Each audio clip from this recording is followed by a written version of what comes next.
नमस्कार, मैं हूं राघवेंद्र द्विवेदी और आप देख रहे हैं भारत एक्सप्रेस। सबसे पहले आप सभी दर्शकों का हिंदी दिवस की आपको बहुत बहुत बधाई, शुभकामनाएं। और आज एक खास प्रोग्राम लेके मैं आपके सामने हाजिर हुआ हूं। एक खास पैनल हमारे साथ मौजूद है और ये वो लोग हैं जो हिंदी के लिए, हिंदी के मान सम्मान के लिए देश भर में मंची कार्यक्रम करते हैं, हिंदी को बढ़ावा देने का लगातार काम करते हैं। हम आपसे मेहमानों का परिचय कराएं। हमारे साथ मुस्कान शर्मा हैं, बहुत खूबसूरत और बहुत अच्छी कवित्री हैं, बहुत अच्छी कविताएं पढ़ती हैं। हमारे दूसरे मेहमान दिलीप चौरसिया जी हैं, बहुत कार्यक्रमों में जाते हैं, आपने इनको अक्सर देखा होगा, टेलीविज़न पर भी देखा होगा।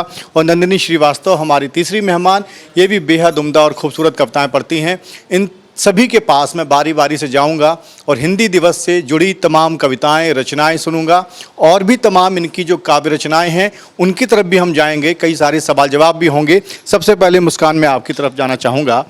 हिंदी दिवस कैसे याद करेंगी, कैसे सेलिब्रेट करेंगी और क्या कहेंगी इस मौके पर? सबसे पहले तो मैं भारत एक्सप्रेस के सभी श्रोताओं को तहे दिल से मुस्कान भरी मुस्कान के साथ बहुत बहुत बधाई देना चाहती हूँ, शुभकामनाएं देना चाहती हूँ कि हिंदी ये एक आज का विषय नहीं है, या मैं कहूँ एक दिन का विषय नहीं है कि हिंदी दिवस मनाया जाए। ये तो हिंदी हमारे खून से लेकर हमारे, कहते हैं ना कि रगों में, हमारे जिस्म में, हमारे तन में, हर हमारी रग रग में हमारी हिंदी बसी हुई है। तो हम हिंदुस्तान में रहते हैं, तो हम हिंदी बोलना हमारा सबसे पहले तो परम धर्म है कि हम हिंदी बोलेंगे तभी हम आने वाली जो भावी भविष्य है, पीढ़ी है, हम उसको अपनी संस्कृति से जोड़ पाएंगे, क्योंकि हमारे ग्रंथ सभी हिंदी में हैं। तो हम जब हिंदी बोलेंगे तभी हम बच्चों को हिंदी सिखाएंगे, और जब बच्चे हिंदी सीखेंगे तो अपनी संस्कृति से स्वतः ही जुड़ते जाएंगे वो। बिल्कुल ठीक कहा आपने। आपसे मैं कविताएं भी सुनूंगा, लेकिन दिलीप जी मैं आपकी तरफ रुख करूंगा।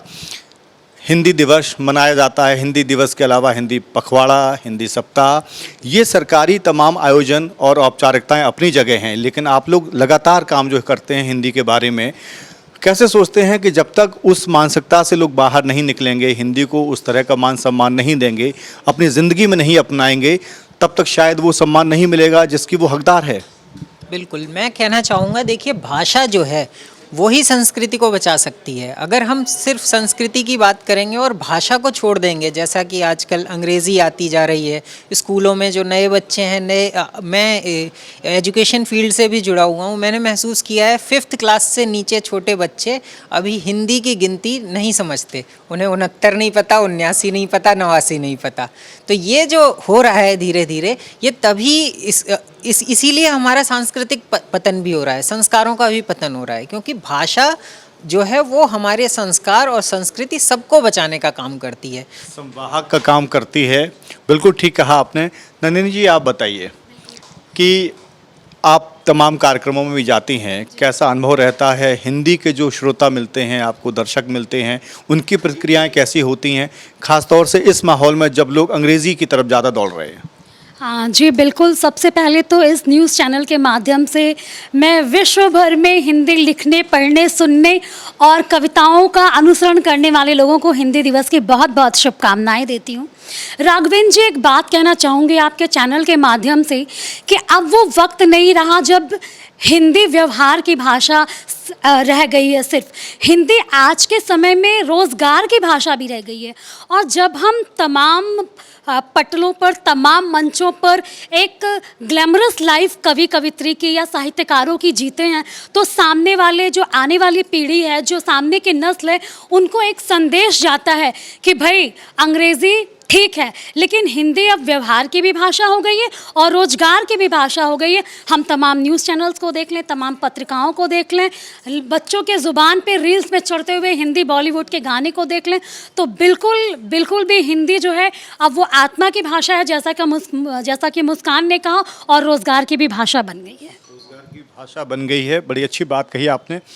आगे की तरफ बढ़ा जाए उसके पहले मैं कहूँगा कि हिंदी दिवस पर कोई कविता, कोई रचना जो आप सुनाना चाहें? हम यहाँ कविता सुनाने के लिए ही आज आए हैं, और चलिए मैं शुरुआत करती हूँ 4 पंक्तियों से अपनी, और कहती हूँ, देखिएगा कि डमरू का है निनाद ये मुरली की तान है, डमरू का है निनाद ये। देखिए जब हम एक म्यूज़िक को भी सुनते हैं ना, तो आपने कभी महसूस किया होगा, कभी उसमें से ABCD नहीं सुनाई देती हमें, उसमें से जब तारें छिड़ती हैं तो हमें सारे गा मा हिंदी ही सुनाई देती है। चाहे वो डमरू की तान हो, चाहे वो हमारे भोले शंकर का डमरू हो, या एक बजती हुई बांसुरी हो, तो हमें हर जगह से हिंदी ही सुनाई देती है। एक बहुत मधुर सी स्वर सुनाई देती है जो हिंदी में ही हो सकती है।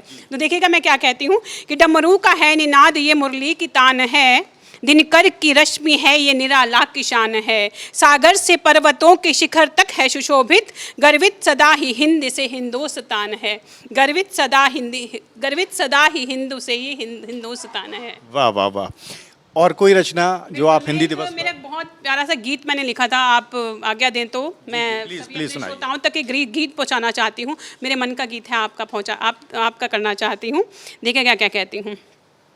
मामाणी के दोहिता तनुजा निज पहचान है हिंदी, मामाणी के दोहिता तनुजा निज पहचान है हिंदी, भारत के जन जन की भाषा स्वाभिमान है हिंदी, हिंदी की ये दिव्य पताका अंबर तक फहराएं, आओ हिंदी दिवस मनाएं, आओ हिंदी दिवस मनाएं, आओ हिंदी दिवस मनाएं, आओ हिंदी दिवस मनाएं। देखिएगा पहला बंद रखती हूँ। हिंदी केशव की जननी है, हिंदी केशव की जननी है, हिंदी प्रेम की भाषा, हिंदी ही महादेवी पंत है, हिंदी पुष्पभिलाषा, हिंदी ही तुलसी, हिंदी ही हुलसी है तुलसी जिसको प्रतिपल गाएं, आओ हिंदी दिवस मनाएं, आओ हिंदी दिवस मनाएं, आओ हिंदी दिवस मनाएं, आओ हिंदी दिवस मनाएं। अगला बंद रखती हूँ और क्या कहती हूँ। कहने को हिंदी वादी हैं हम सब भारतवासी। देखिएगा हम सब कहने में तो हम भारतीय हैं कि हम भारतीय हैं, और हम हिंदी को प्रमोट करते हैं, हिंदी को ही आगे बढ़ाना चाहते हैं। लेकिन जब हम किसी विद्यालय में जाते हैं तो वहाँ पर जैसे अभी हमारे दिलीप जी ने कहा है कि वहाँ पर हिंदी बोलने के लिए दंडित किया जाता है। तो मैं चाहती हूँ इस चैनल से मैं एक ये संदेश देना चाहती हूँ कि कहीं किसी भी स्कूल में हिंदी बोलने के लिए मनाही ना हो, हिंदी बोलने के लिए प्रोत्साहित किया जाए, तभी हमारी संस्कृति आगे बढ़ेगी, तभी हमारी हिंदी आगे बढ़ेगी। तो मैं ये बंद पेश करती हूँ और कहती हूँ। देखिएगा, कहने को हिंदी वादी हैं हम सब भारतवासी, लेकिन अंग्रेजी को ला दे भूले बारहमासी, अभिवादन तक भूले बच्चे हाय हाय चिल्लाएं, आओ हिंदी दिवस मनाएं, आओ हिंदी दिवस मनाएं, आओ हिंदी दिवस मनाएं। देखिएगा अगला बंद रखती हूँ। चंदर के रासों को भूले भूले पद्मावत को, चंदर के रासों को भूले भूले पद्मावत को, केवल अंग्रेजी है मुख पर वागत के स्वागत को, चंद्र बिंदु रख भाल पुनः हम इसका मान बढ़ाएं, आओ हिंदी दिवस मनाएं, आओ हिंदी दिवस मनाएं। अंतिम मंत्र रखती हूँ इस गीत का और क्या कहती हूँ। देखिएगा, मात भारती के माथे की, देखिए हिंदी के माथे पर जो बिंदी है छोटी सी, उसका श्रृंगार करती है। जैसे हम अपने माथे की बिंदी से अपना श्रृंगार करते हैं, वैसे ही हिंदी जो शब्द है उसके माथे की जो बिंदी है उसका श्रृंगार करती है। तब मैं ये पंक्तियाँ पढ़ती हूँ और कहती हूँ। मात भारती के माथे की शोभित जो बिंदी है, मात भारती के माथे की शोभित जो बिंदी है, हमको अपनी जान से प्यारी लगती ये हिंदी है, पंत कबीरा मीरा तुलसी मानक को महकाएं, आओ हिंदी दिवस मनाएं, आओ हिंदी दिवस मनाएं, आओ हिंदी दिवस मनाएं। बहुत खूब, आओ हिंदी दिवस मनाएं। और क्या भावपूर्ण गीत आपने पढ़ा, बहुत खूब बहुत खूब। दिलीप जी, आपके पास क्या है जो आप दर्शकों को सुनाना चाहें हिंदी दिवस से जोड़ते हुए, हिंदी से जोड़ते हुए? जी बिल्कुल, देखिए हिंदी जो है, हिंदुस्तान जो है बिना हिंदी के तो है ही नहीं। मैं 4 पंक्तियाँ प्रस्तुत करता हूँ कि हिंद के वासी हैं, हिंदी ही हमारी जान है, हिंद के वासी हैं, हिंदी ही हमारी जान है, राष्ट्र का गौरव है ये, इस देश का अभिमान है, राष्ट्र का गौरव है ये, इस देश का अभिमान है। हो भले भाषाएं कितनी ही हमारे देश में, हो भले भाषाएं कितनी भी हमारे देश में, हिंदी है सर्वोपरि भारत की ये पहचान है, हिंदी है सर्वोपरि भारत की ये पहचान है। बहुत खूब, भारत की ये पहचान है और यकीनन हिंदी पहचान भी है। और हिंदी से जुड़े जो तमाम लोग हैं उनकी कोशिश भी ये होती है कि हिंदी को हम उसका मान सम्मान दें, उसका हक अदा करें। आप पूरे देश में जाती हैं, कविता पाठ करती हैं, आपके अलग अलग रंग भी दिखाई देते हैं मंच पर, लेकिन शुरुआत हम हिंदी दिवस पे ही करेंगे, उसके बाद उन रंगों की तरफ जाएंगे जिनके लिए आप जानी जाती हैं। हिंदी दिवस पर क्या कहेंगी? जैसे आपके चैनल पे लिखा है कि सत्य, साहस और समर्पण, तो हिंदी भी सत्य, साहस और समर्पण की भाषा है।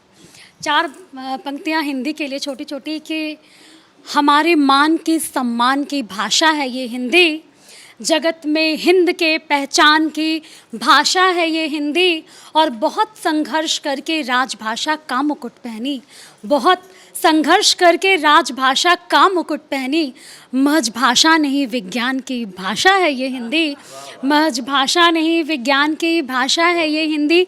और 4 पंक्तियाँ मैं और जो है कहना चाहती हूँ हिंदी पे, जो मैंने अभी कि बहुत प्यारी ये भाषा है, बहुत मीठी ये बोली। आप देखिएगा अलंकार इसमें कि मैंने हिंदी को एक दुल्हन से उसका अलंकृत किया है उसको, कि बहुत प्यारी ये भाषा है, बहुत मीठी ये बोली है, सुनहरे चूड़े सजी दुल्हन ये भोली है, और यही भाषा है जिसके माथ पर चांद टिकता है। सिर्फ चंद्र बिंदु जो है वो सिर्फ हिंदी में ही है, कि यही भाषा है जिसके माथे पर चांद टिकता है, और प्रेम को व्यक्त करना हो चलो हिंदी ठिठोली है, प्रेम को व्यक्त करना हो चलो हिंदी ठिठोली है। बहुत बढ़िया, बहुत खूब। कुछ सवाल मेरे जहन में आ रहे थे और मैं चाह रहा था कि उन पर भी आप लोगों से बात हो। मंच पर अपनी एक सियासत देखने को मिलती है, मंच की अपनी एक सियासत भी होती है, और ये कोई अब छुपी हुई बात नहीं है। लेकिन बहुत सारे ऐसे लोग हैं जो काव्य पाठ करने के लिए मंच पर खड़े होते हैं, लेकिन वो लतीफ़े और चुटकुले सुनाते हैं। तो वो अब जो मेयार है, जो ऊंचाई थी कभी हिंदी मंचों की, उसमें कहीं ना कहीं गिरावट आई है। नहीं, ऐसा मैं कह नहीं सकती। पहले कभी एक था, समय था कि लतीफ़ों के दम पर ही मंचों को आगे बढ़ाया जा रहा था, लेकिन मैंने आज ये देखा है कि हमारी जो पीढ़ी है, आज की पीढ़ी है, वो भी हिंदी को सीखने के लिए तत्पर है। क्योंकि जब हम देखते हैं कि हमारे विदेश से जब लोग आते हैं, अभी आपने G20 देखा होगा, अभी हमारे विदेश से लोग आए थे, वो हिंदी में बात करने को इतने मतलब कि उत्सुक थे कि वो किसी तरह से हमसे हिंदी में बात किया जाए। उन्होंने अपने भाषण दिए, अपने इंटरव्यूज़ दिए, तो वो भी हिंदी में दिए।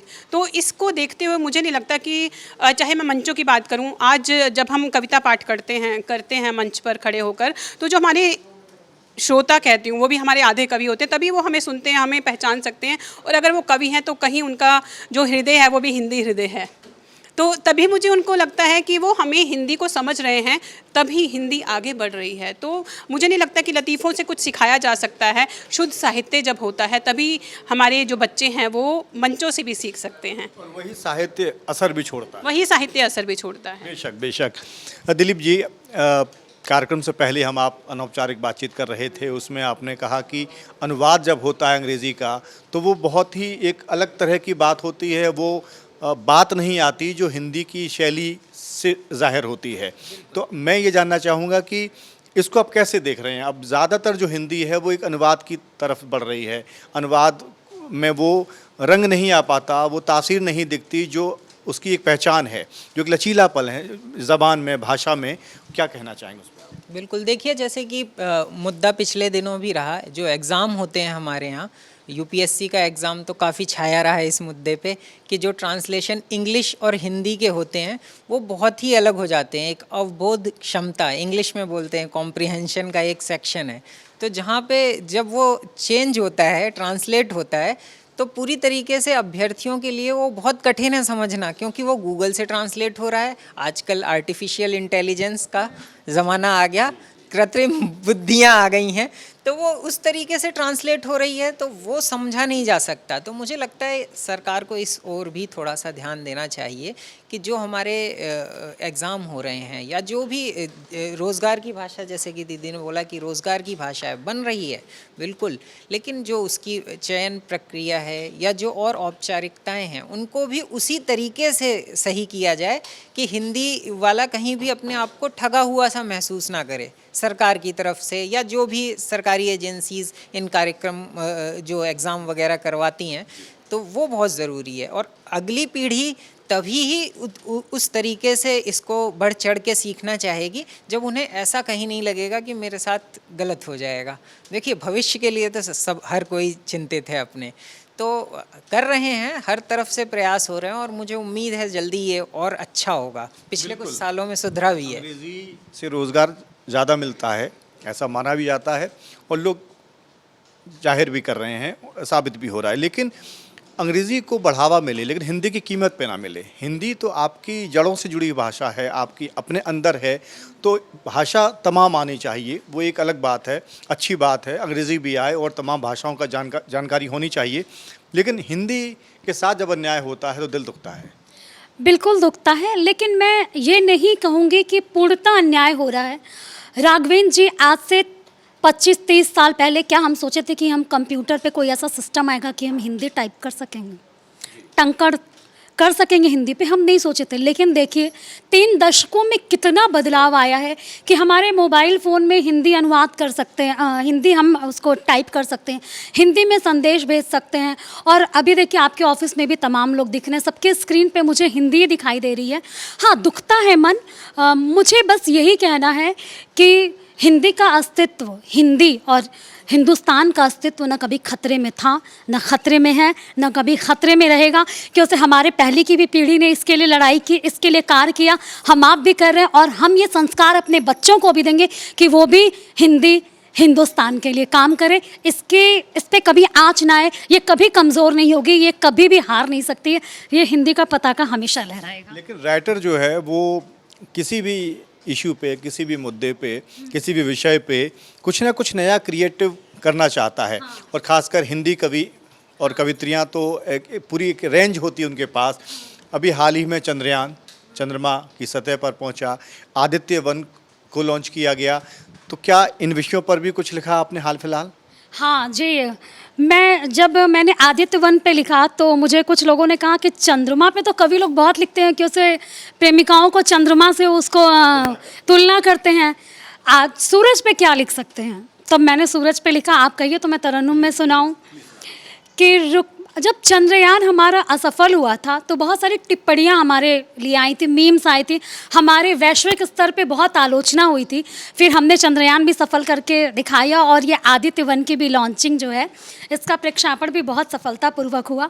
तो मैं 4 पंक्तियाँ लिखती हूँ इसकी कि रुकते थकते हैं और फिर से चल भी देते हैं, कर्म अच्छा करो तो कृष्ण फल भी देते हैं, और सारी दुनिया में एक हम ही हैं, सारी दुनिया में एक हम ही हैं, चांद को अर्घ जो सूरज को जल भी देते हैं, चांद को अर्घ जो सूरज को जल भी देते हैं।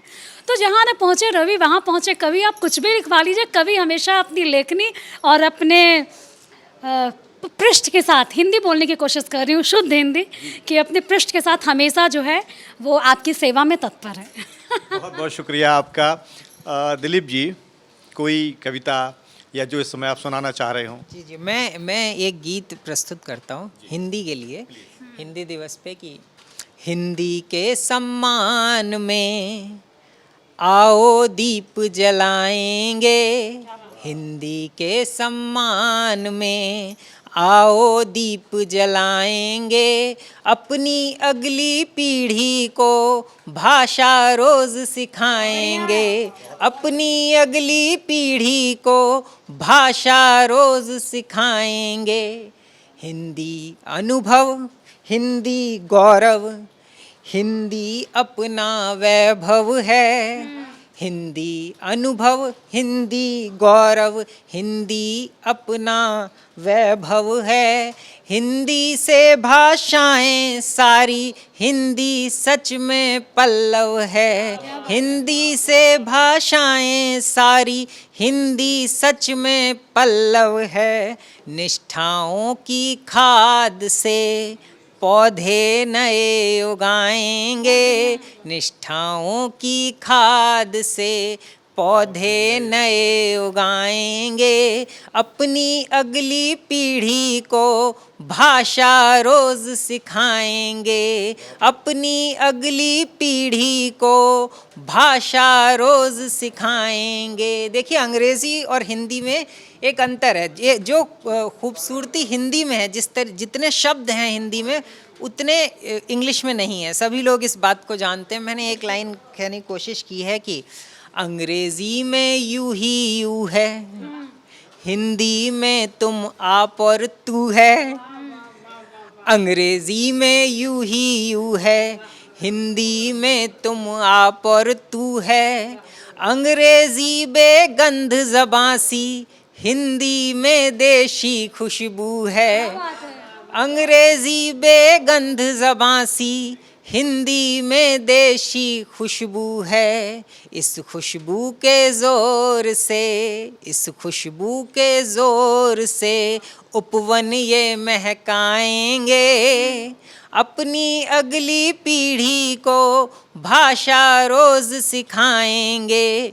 हिंदी के सम्मान में आओ दीप जलाएंगे। अपनी अगली पीढ़ी को भाषा रोज सिखाएंगे।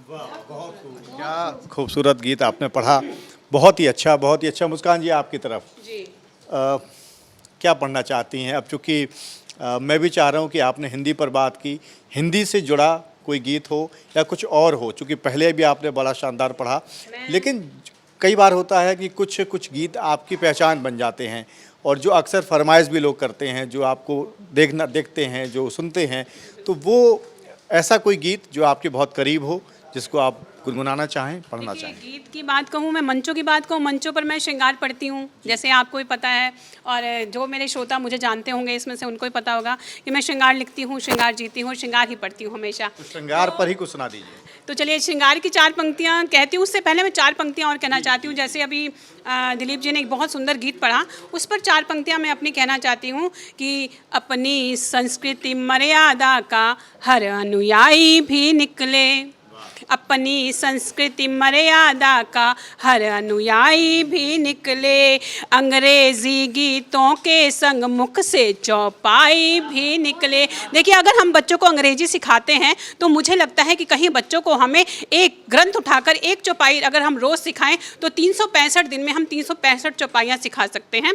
तब मैं ये 4 पंक्तियाँ आप तक समर्पित करती हूँ और आप तक रखने का प्रयास करती हूँ कि अपनी संस्कृति मर्यादा का हर अनुयायी भी निकले। अंग्रेजी गीतों के संग मुख से चौपाई भी निकले। ऐसी शिक्षाएं भी दे हम बेटे भगत और वीर बने। ऐसी शिक्षाएं भी दे हम बेटे भगत और वीर बने। इन मिस यूनिवर्सिटीज में एक लक्ष्मीबाई भी निकले। इन मिस यूनिवर्सिटीज में एक लक्ष्मीबाई भी निकले। तो अभी आप श्रृंगार की बात कर रहे थे, जैसे मेरी पहचान है श्रृंगार, तो मैं अपनी नाम की 4 पंक्तियों से जो मैं पहचानी जाती हूँ कि जिसका जो हो उचित मान रखती हूँ मैं, कि जिसका जो हो उचित मान रखती हूँ मैं, सारे रिश्तों की पहचान रखती हूँ मैं।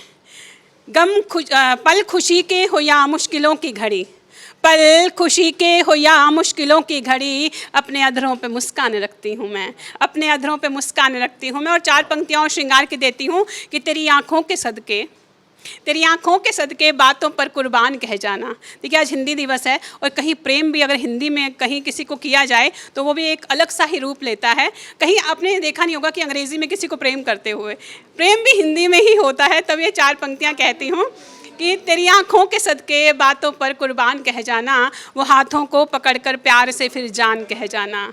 लगाया था जो माथे पर अधर से प्यार का टीका, लगाया था जो माथे पर अधर से प्यार का टीका, मुझे दीवाना कर बैठा तेरा मुस्कान कह जाना, मुझे दीवाना कर बैठा तेरा मुस्कान कह जाना। बहुत खूब, बहुत खूब। और फिर से हम एक सफ़र को आगे बढ़ाते हैं दिलीप जी के साथ, नंदिनी के साथ, और वापस फिर एक बार आपके पास आएंगे। दिलीप जी, सवाल जवाब तो चूँकि हम लोग कर ही रहे थे आपस में, लेकिन मेरा एक ये इच्छा है कि हिंदी दिवस का मौका है और आप लोग साथ में हैं, तो ज़्यादा से ज़्यादा मैं आपको सुनूं, हमारे दर्शक जो हैं वो आपको सुने। तो कोई और रचना जो आपके दिल के करीब हो, जो आप सुनाना चाहें? देखिए, मैं 2 मुक्तक सुनाता हूँ जो मेरी पहचान भी है, और मैं सुनाता हूँ कि सामने ही रहे पर दिखे ही नहीं, सामने ही रहे पर दिखे ही नहीं, आग में जल गए पर पके ही नहीं, आग में जल गए पर पके ही नहीं, फूल से सज गए हम जहाँ भी गए, फिर भी बाजार में हम बिके ही नहीं, फिर भी बाजार में हम बिके ही नहीं। मैं 4 पंक्तियाँ, प्रेम पे भी बात हो रही है, और हमारी उम्र में हम प्रेम की बात ना करें तो लोग गलत समझ लेंगे। वक्त से जूझते ही रहे उम्र भर, वक्त से जूझते ही रहे उम्र भर, हम नयन मूंदते ही रहे उम्र भर, कोई देवी नहीं हो ये आभास था, पर तुम्हें पूजते ही रहे उम्र भर, पर तुम्हें पूजते ही रहे उम्र भर। बहुत बहुत खूब, और दोनों ही मुक्तक आपके शानदार। और इससे अच्छी बात क्या है जो आपने कहा कि आपको पसंद हैं, आपकी पहचान है, तो उनको ही आपने पढ़ा। आप क्या सुनाएंगी, क्योंकि बहुत सारी रचनाएं आपके पास, और कई बार होता है कुछ एक रचनाएं वो इतनी दिल के करीब होती हैं जिन पर दाद ज़्यादा मिलती है, या लोग ज़्यादा सुनना चाहते हैं, तो कुछ ऐसा कोई गीत, कोई कविता? हाँ, एक मेरा मुक्तक है जिसमें भारत माता की बात कही गई है और हमारी नारियों की भी बात की गई है। पहले मैं वो सुनाती हूँ, फिर प्रेम आपको ले चलती हूँ। कि किया जो आन पर हमला, जवानी को जगा दूंगी, और लजीली आँख में रक्तम कहानी को जगा दूंगी। ओ किसी ने सद चरण मेरा किया जो भूल से चोटिल, किसी ने सद चरण मेरा किया जो भूल से चोटिल, खड़ग ले हाथ में अपनी भवानी को जगा दूंगी, खड़ग ले हाथ में अपनी भवानी को जगा दूंगी।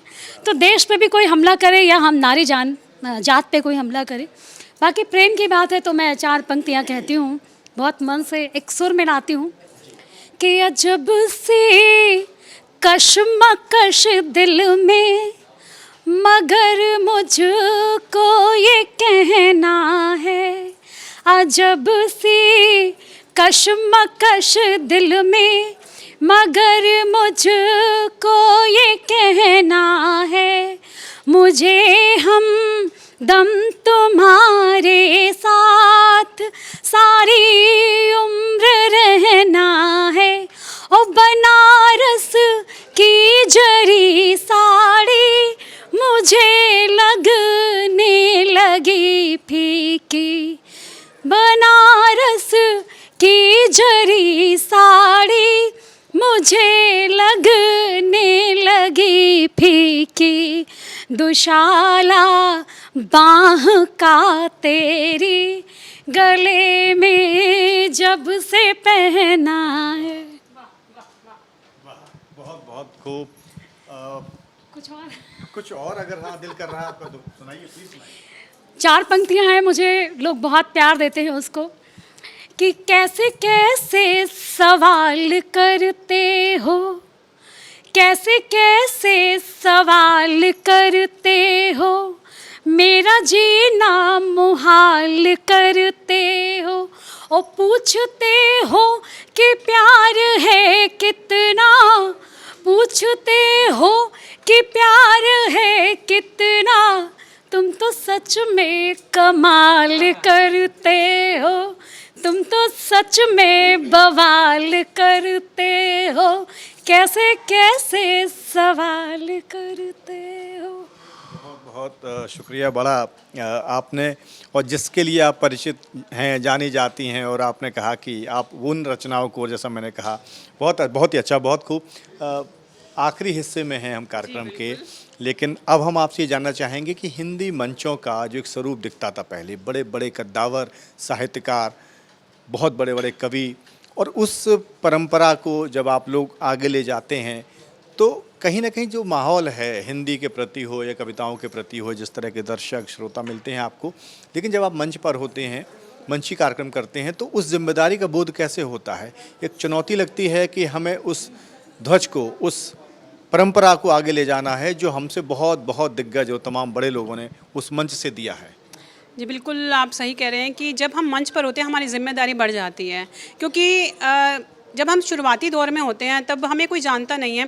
धीरे धीरे जैसे हम मंच की एक शान बनते हैं या फिर लोगों तक पहुंचते हैं तो हमारी जिम्मेदारियां भी बढ़ जाती हैं कि हमें उन्हें और अच्छा देना है और ऐसा देना है कि जिससे वो सीख सकें, कि जिससे हमारी पीढ़ी सीख सके। मैंने पहले भी कहा था कि जिससे हमारी आने वाली पीढ़ी सीख सके कि आज अगर मैं मंच पर पढ़ती हूँ और अगर मेरा बच्चा अपने दोस्तों के साथ बैठकर वो नहीं सुन सकता तो मेरे पढ़ने का कोई फ़ायदा नहीं है उस चीज़ को। अगर मेरा बच्चा मेरे अपने दोस्तों के साथ YouTube खोलकर अगर मुझे सुन सकता है और 4 दोस्तों को शेयर कर सकता है तब मेरी प्रतिभा है, नहीं तो वो व्यर्थ है। और 4 बच्चे अगर, क्योंकि देखिए जब हम कवि सम्मेलन करते हैं तो हर तरह के लोग होते हैं, उसमें बूढ़े भी होते हैं, बुज़ुर्ग भी होते हैं, हमारे साथ के लोग भी होते हैं, हमारे से छोटे भी होते हैं, बच्चे भी होते हैं। तो हम ऐसी प्रस्तुति प्रस्तुत करें कि जिससे हर वर्ग के लोग पसंद कर सकें उसे, हर वर्ग के लोग सुन सकें, हर वर्ग के लोग सीख सकें। आखिरी में कोई कविता, कोई मुक्तक, कोई छंद? मुक्तक पेश करना चाहती हूँ कि मेरे मन के मुक्तक हैं और कहीं मैं आप तक पहुँचाने का प्रयास करती हूँ कि निशाना चूक जो जाए निशाना हो नहीं सकता, निशाना चूक जो जाए निशाना हो नहीं सकता, हवस जिसकी नज़र में हो दीवाना हो नहीं सकता। मोहब्बत वो नहीं होती सिमट जाए जो जिस्मों तक, मोहब्बत वो नहीं होती सिमट जाए जो जिस्मों तक, मोहब्बत को कभी शर्तों से पाना हो नहीं सकता, मोहब्बत को कभी शर्तों से पाना हो नहीं सकता। और अपनी अंतिम 4 पंक्तियां देती हूँ और कहती हूँ कि अपनों से गुस्सा हो जाना अपनेपन की बात ही है, अपनों से गुस्सा हो जाना अपनेपन की बात ही है, उनका ही साया हो जाना अपनेपन की बात ही है, कि अपनेपन को वो क्या जाने जिनमें अपनापन ना हो, अपनेपन को वो क्या जाने जिनमें अपनापन ना हो, ज़िद करना रुसवा हो जाना अपनेपन की बात ही है, कि ज़िद करना रुसवा हो जाना अपनेपन की बात ही है, अपनेपन की बात ही है, ज़िद करना रुसवा हो जाना। वाह दिलीप जी, आखिरी हिस्से में हम लोग बात कर रहे हैं, तो अब मैं चाहूँगा कि क्या सुनाना चाहेंगे हिंदी के बारे में बात करने को लेकर, या आप कुछ वो रचना सुनाना चाहें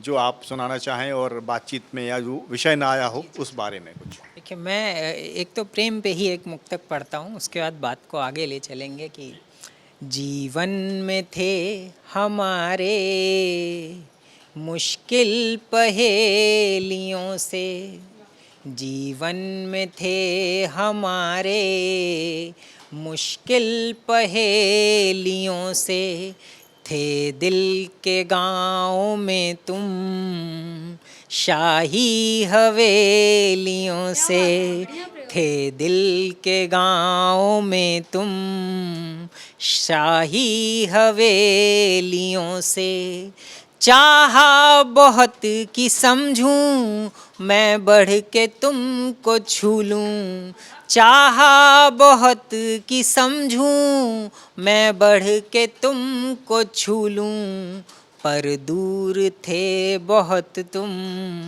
मेरी हथेलियों से, पर दूर थे बहुत तुम मेरी हथेलियों से। जैसे कि अभी हम लोग बात कर रहे थे संस्कारों की, तो मैं 4 पंक्तियां में देता हूं कि क्या है, हम समाज को क्या ज़रूरत है, क्या चाहिए। स्वच्छता संसार में लानी पड़ेगी, स्वच्छता संसार में लानी पड़ेगी, शुद्धता व्यापार में लानी पड़ेगी, शुद्धता व्यापार में लानी पड़ेगी, श्रेष्ठ होना है हमें यदि इस जगत में, श्रेष्ठता व्यवहार में लानी पड़ेगी, श्रेष्ठता व्यवहार में लानी पड़ेगी। इन्हीं के बीच मुझे याद आया कि अभी बात इंडिया और भारत को लेके बहुत हो रही है, तो कि नाम बदला जा रहा है, कुछ लोग कह रहे हैं, कुछ लोग कह रहे हैं पुराना ही रख रहे हैं, कुछ लोग कह रहे हैं एक नाम हटा रहे हैं जो नाम नहीं था। तो मैंने 4 पंक्तियां उस पर कहने की कोशिश की है, मैं करता हूं प्रस्तुत की। भारत इंडिया दोनों बीच लड़ाई है, भारत इंडिया दोनों बीच लड़ाई है, सालों बाद घड़ी ये फिर से आई है। आपने देखा होगा, सब कह रहे हैं 1947 में, 1947 में भी ये बात उठी थी। भारत इंडिया दोनों बीच लड़ाई है, सालों बाद घड़ी ये फिर से आई है, इंडिया इंडिया कहने वाले लौट गए, इंडिया इंडिया कहने वाले लौट गए, तब आज़ादी इस भारत ने पाई है, तब आज़ादी इस भारत ने पाई है। बहुत बहुत धन्यवाद आपका। क्या वो रचना जो आपको लगता है कि नहीं ये सुनानी ज़रूरी थी, और बातचीत में शायद ऐसा नहीं हुआ कि जब तक आपने ना सुनाई हो, तो मैं चाहूँगा कि जो आपका दिल करे, जो आपका मन करे, एक आखिरी कोई रचना या गीत मेरे दर्शकों के लिए।